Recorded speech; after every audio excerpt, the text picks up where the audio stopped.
Welcome to Digital Hospitality. I'm your host, Shawn Walchef. This is a Cali BBQ Media production. We are coming to you from Austin, Texas, JW Marriott at the Restaurant Transformation Festival, hosted by Restaurant 365. I get to have some incredible conversations with owner, operators, technologists, people that are in the digital hospitality space. The best people on earth. This conference is already sold out, and I get to have an awesome conversation with Melissa and Eric. Wholly Stromboli. Yes. Tell me more. So we're in our 14th year of operation. Congratulations. Thank you. Thank you so much. It was something I wanted to do my whole life. I always say that I had built Wholly Stromboli a long time ago, right in my heart. So 14 years later, we're thriving and doing amazing things and have a very good, solid infrastructure ready to expand when the time comes. How many locations do you have? We have one right now. Good for you. Yeah. I love it. We have one location, but we're 5 distribution locations. So we have a heart. We've been in business for 15 years. Our barbecue brand. Oh, congratulations! So congratulations to you. Thank you. I can't wait to hear about the expansion plans. Oh yeah, it's pretty cool. It's pretty cool. Let's hear about them. Well, we're in a historic building. It was 115 years old this year. Wow. Burnt down St. Patty's Day. No.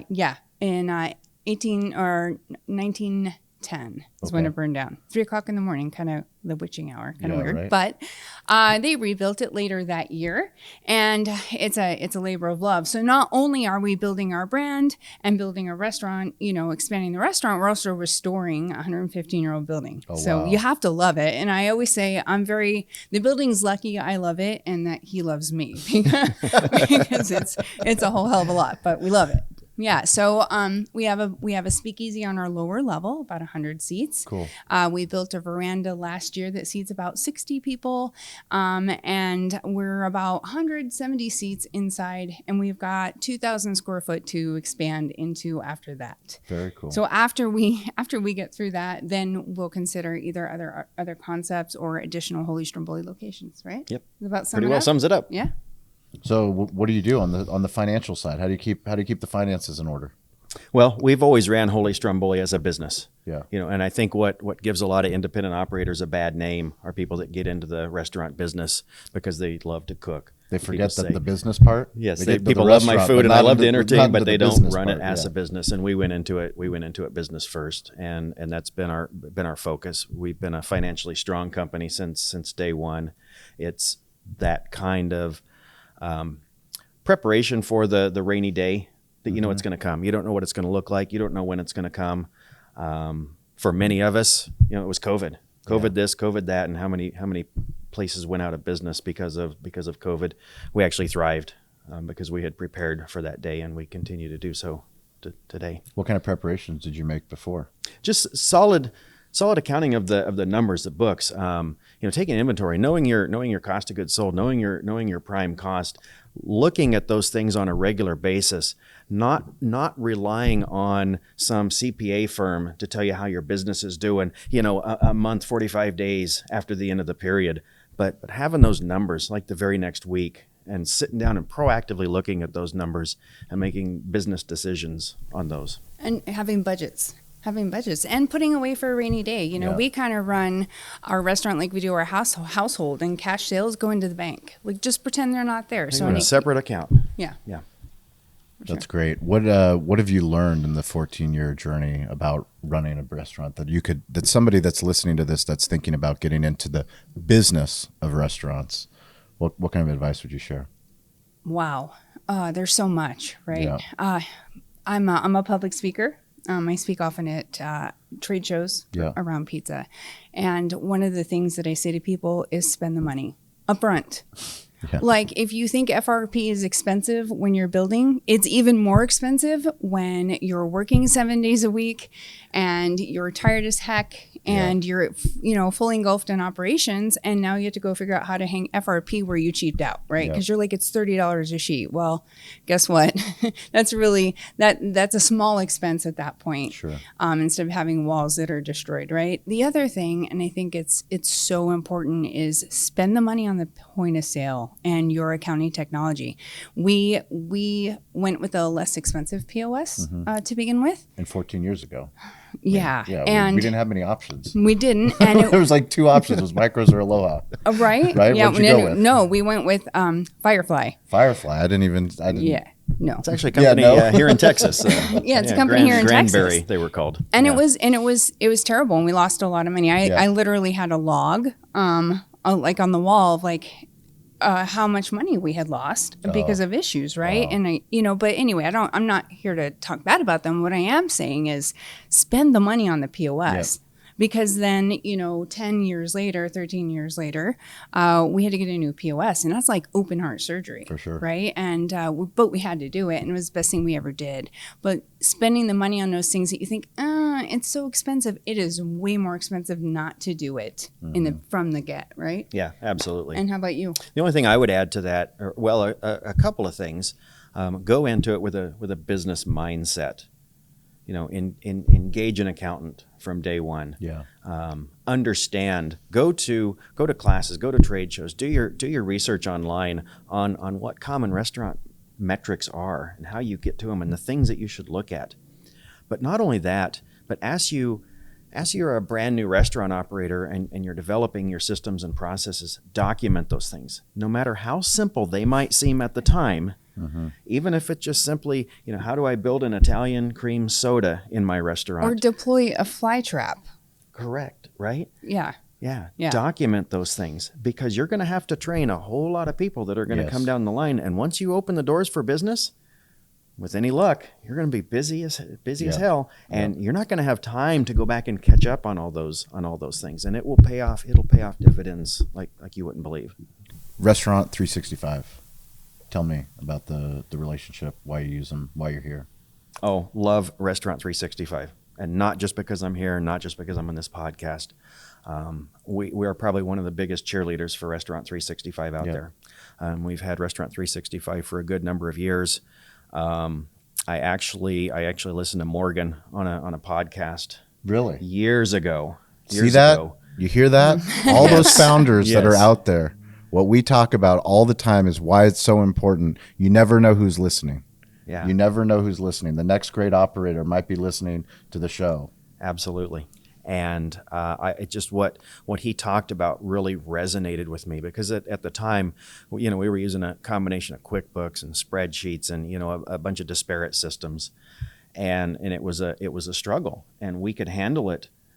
But if I was to bring somebody else in to try to be an admin assistant or a bookkeeper or an accountant, there were just so many intricacies of those disparate systems that it just didn't make it. It would be untrainable. And so we reached out to Restaurant 365, did some demos, absolutely fell in love with it. We almost had to kind of convince them to bring us on, being a single unit operator. I love it. Tell me more, please. Well, because and I get it. They don't want to get in bed with people that aren't running solid businesses. Sure. They want a successful partnership with people that know what they're doing. And so we really kind of had to convince them. Look, we're not a mom and pop restaurant. We don't look in the cash drawer at the end of the week and make business decisions on that. We are running a good, solid business here, and we've never looked back. We use them for finance, operations. We use all of their products. All of them. We recently brought on the workforce piece with hire, and that I'm not exaggerating when I say that was life changing. Really? Yeah. You Tell know me what? more. Well, I would struggle to get applicants into the restaurant. We're in a smaller town. How many in the town? Well, at the time, 6,500 people. 6,500. Yeah. The town has grown. I think we have like 10,000 now, right? Wow. But I don't have people in chef coats like strolling down the street like they do in Denver. I go to Denver and I'm like, I want that. Yeah. So it's harder to come by applicants. And I would post jobs on Indeed and $200, $300, $400 later, I would have, empty clicks, right? Yeah. And I would have some applicants that didn't show up and whatever else, right? And just the challenge of getting our name out there and getting exposure was really difficult. And then you have the stack of applications that you have to have for how many years, in case you hurt somebody's feelings. Yeah. You have to have that. And switching over was life-changing. You have a coach that helps you write your job ads and helps you with those things and helps you improve your reach. So that was amazing. The minute we turned it on, I was like, Oh my God, I don't even know what to do with all these applicants, Wow. right? But the tracking system, the way that you can reach out to people, you can choose like text or email. Does it also have onboarding? Onboarding Yes. is slick. Really? And we had another onboarding system that made me want to like stab myself Good thing in I do the this eye. show so I can I learn know, about right? I know. I'm too busy doing the show. I can't hear about all the products, but that's fantastic. Yeah, the old onboarding was like, it was terrible, know. Yeah. And now I can send a link to the employee and they can do it from home. Amazing. And then there are parts that we can do with them. You Mobile? Yeah. And you can that's- customize it. So I great. can say, you can do this at home, but you have to do this here with Yep. me. Life changing. I would tell you if from my own perspective, because he does all the financials, Mm-hmm. if I could only pick one piece of the product, that would be my favorite piece. That means a lot. Yeah. That's impressive. sure. You can't pick just one piece. I know. You need more pieces. You need more pieces.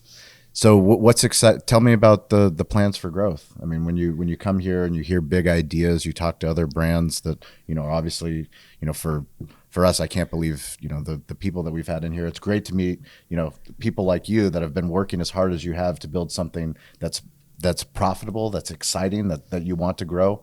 Well, what are your plans for growth? Oh, goodness.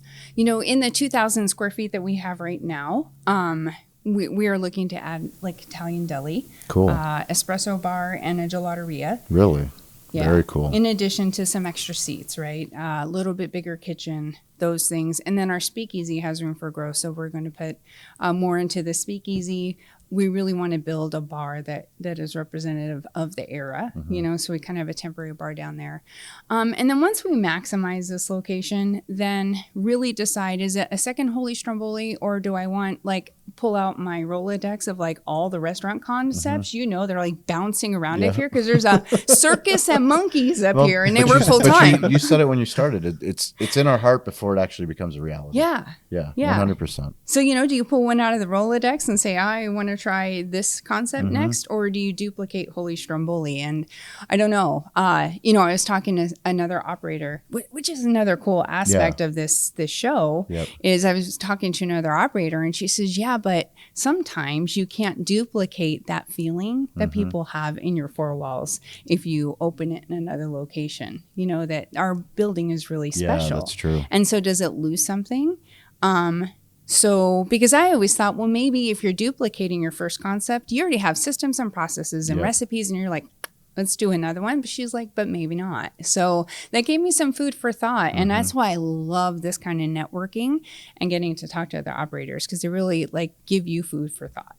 But one thing about it, if you have good solid systems and processes in place at Concept A, you can use those same principles, those same processes. Yeah, the look, the feel, the cuisine may be different, but how you manage your finances, how you manage your people, how you handle training and onboarding and all of those things, if those are well documented and it's a well honed machine, then I think it's much easier to open number 2, whether it's the same concept or a completely different concept. That's true. Yeah, great points. So every single week on Wednesday and on Friday on the social audio app Clubhouse at 10 a.m. Pacific time, we meet digital hospitality leaders, restaurant owners, technologists, sales professionals. We have a micro community where people that can't necessarily get to a trade show because of time conflicts, we meet every week. So Wednesday, Friday, come on stage, share your story, join the community. It's a great place for us to help you, the listener, with anything that you might be working on. How can people keep in touch with you? Well, they can hit me up on Facebook. Nice. Yeah. Melissa Rickman. Yep. Wholly Stromboli Okay. on Facebook. I don't do a ton of Instagram. Things kind of feed into there. Melissa at whollystromboli.com is my email. And then hit me up on Clubhouse. Yeah, you're on Clubhouse? I am. You got to come on stage with us.